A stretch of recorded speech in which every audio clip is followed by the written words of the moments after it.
May, a young journalist filled with curiosity and ambition. Working at a well-known magazine, she was often assigned to write about fashion, wellness, and the lifestyle choices of modern women. May had always been passionate about stories, not just the glamorous ones that filled the front pages, but the kind that revealed the strength of the human spirit. But deep inside, May longed for something more. She wanted to uncover why people succeed, how they overcome loss, and what it truly means to live a meaningful life. The opportunity came to her unexpectedly. On a business trip, May overheard a conversation between two colleagues from the same company. They were speaking in low tones about a once legendary businessman, a figure who had built an empire decades ago, only to step away from it all and disappear from public view. For years, people had speculated about his life, but no one had ever spoken to him directly. Something stirred in May. It wasn't gossip or curiosity, it was instinct. She was officially assigned to pursue this lead. The next morning, May gathered her courage. She looked at herself in the mirror, her press badge hanging from her neck, and made a quiet promise. She would find him, not for fame, not for recognition, but to learn, to grow, to listen. When she finally arrived, she found herself standing in front of a modest restaurant. May took a deep breath and entered with some hesitation. She wasn't sure how he would react after all. This man had been refusing all interview requests for decades. Would he welcome her? But she knew one truth about storytelling. Sometimes the most meaningful stories begin when we dare to knock. The door opened slightly, revealing a man in his 50s. He had a calm demeanor.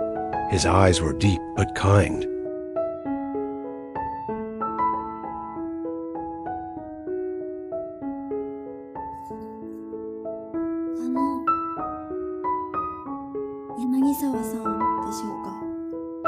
He looked surprised but not annoyed. May introduced herself politely, her voice even but humble. She explained why she was there, not to expose, not to judge, but to listen. 柳沢です。名刺は結構です。話は部下から伺ってます。For a long second, silence hung between them. Then, the man nodded slowly and said, "Please sit down." That moment changed everything. May didn't know yet that this meeting would reshape her understanding of ambition, loss, and the meaning of success. She didn't know that through this conversation, she would uncover lessons that would stay with her for the rest of her life. But as she stepped inside that quiet house, one thing was certain. This was the beginning of a story worth telling. 意外な待ち合わせ場所でした。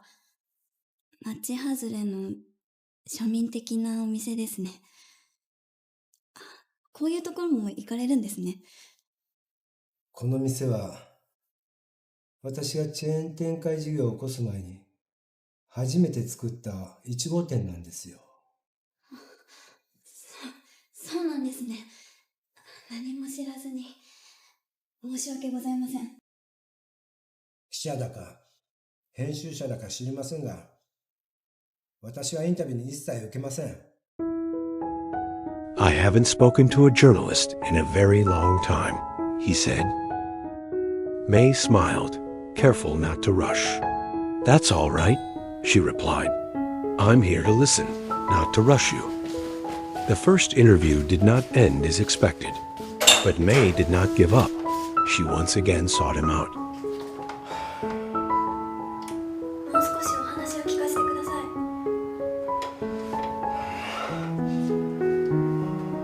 い。いいですよ。上がってください。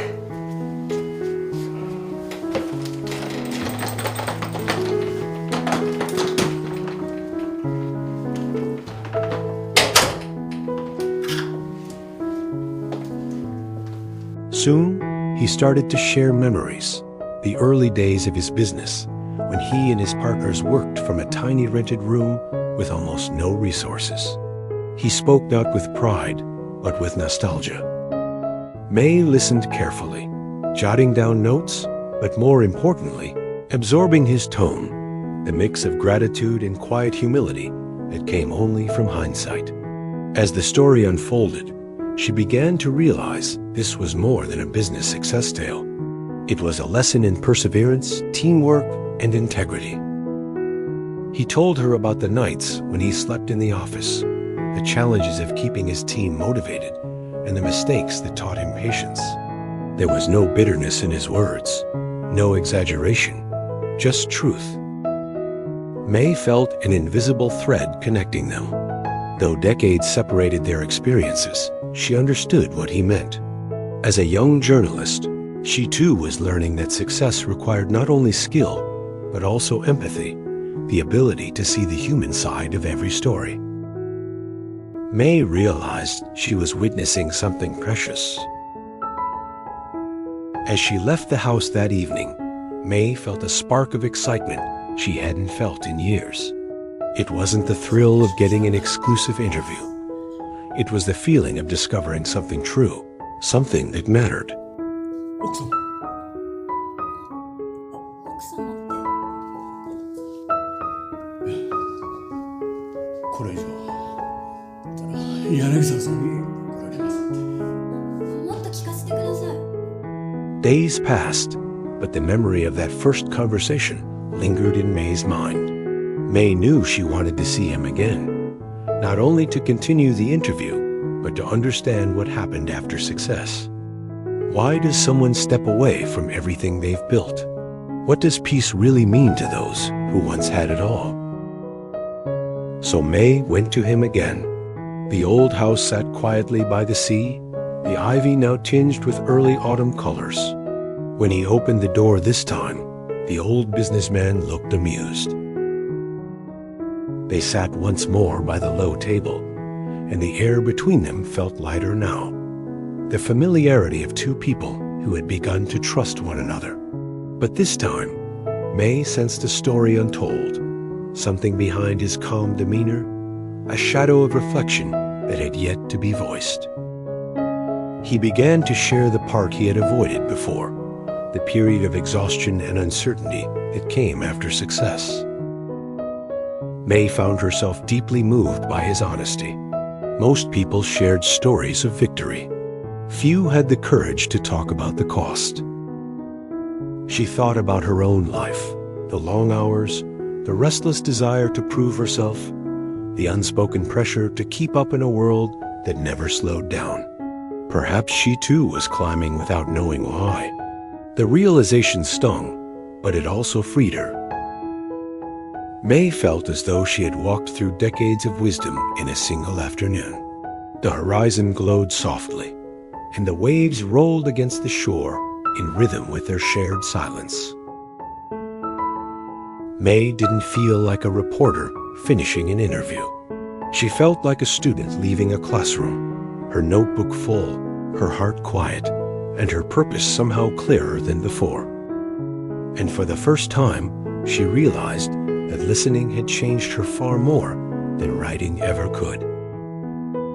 But inside her, something fundamental had shifted. The silence of that seaside village still echoed in her thoughts, like a calm melody she couldn't forget.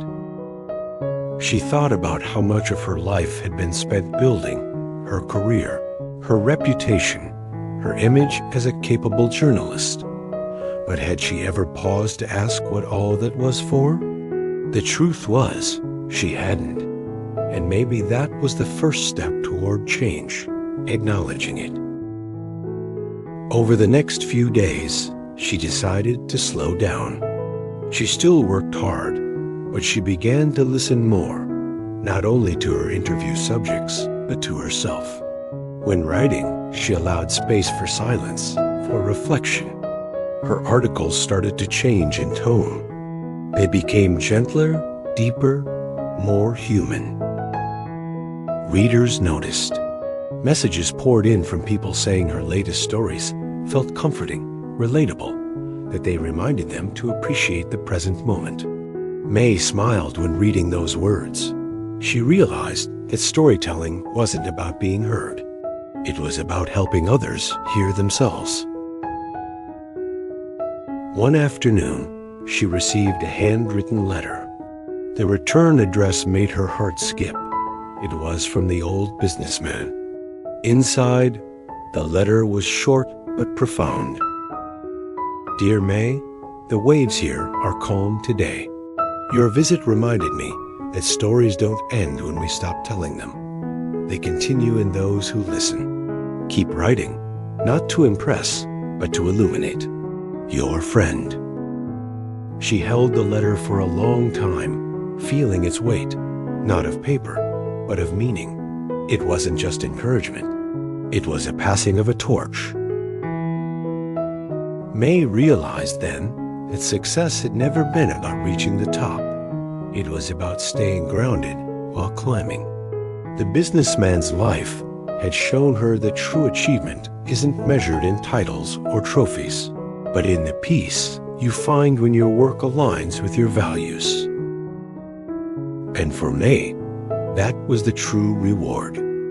She didn't chase recognition anymore. Instead, she chased meaning, the kind that quietly transforms hearts. And though she didn't realize it at that moment, she had already become the kind of journalist she had always dreamed of being. In the end, May's journey wasn't about finding a story. It was about becoming one. She learned that true success isn't measured by applause, but by awareness. We grow not when we chase more, but when we understand enough. So take a moment to listen, to reflect, to pause, because sometimes silence teaches more than words ever could.